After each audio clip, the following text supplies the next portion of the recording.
Blending is one of the most basic tasks in the professional kitchen, but there's more to blending food than many of us realize. Most chefs would agree that bigger is better when it comes to motors, and our blender, a Waring Xtreme, has as big a motor as you can get before the lights in the kitchen start to dim. The design of the pitcher and the blades is critical.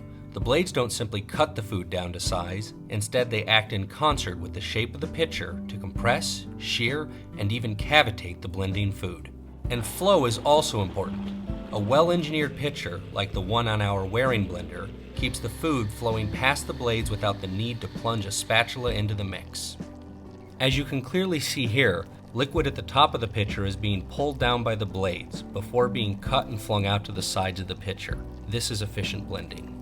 A final factor is the durability of the blades.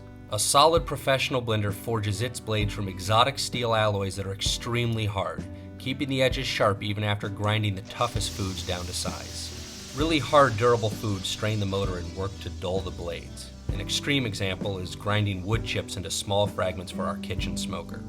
A lesser blender would overheat before getting the job done and the blades would quickly dull.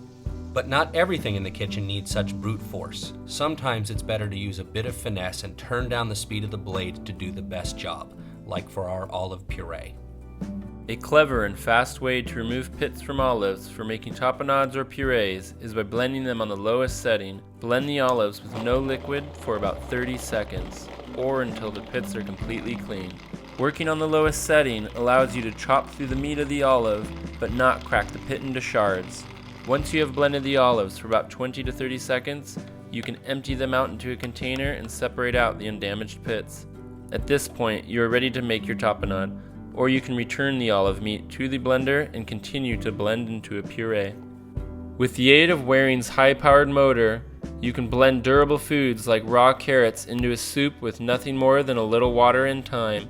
To do this, add clean and trim product to the blender and add just enough water to blend. Once the food begins to cook from heat created by friction, it is only a matter of minutes until it becomes a velvety smooth puree. But blenders can only puree something so fine, so blending for long periods of time will not yield an increasingly fine puree. However, the longer you blend the puree, the more the flavor will develop and change as it becomes hotter and further reduced. This is by far the easiest way we know how to make a smooth vegetable puree. In order to blend something like peanuts, which seem very dry but contain a large amount of oil, it is important not to blend too quickly. You will also need to consider the volume you are blending. Too little, and the peanuts are flung to the sides and never make contact with the blade.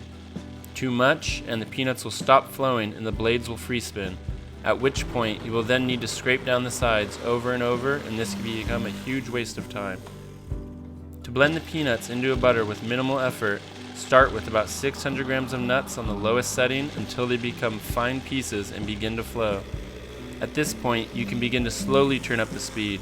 As a blender becomes warmer, the fat in the nuts begins to thin, and as this happens, the puree will begin to flow smoother and smoother. You can decide when the nut butter is finished based on how coarse or how fine you want your nut butter. These are just a few of the many amazing things you can do with the Waring Xtreme blender. With its powerful motor, excellent blade design, and lasting durability, the Waring Xtreme is a great addition to any commercial kitchen.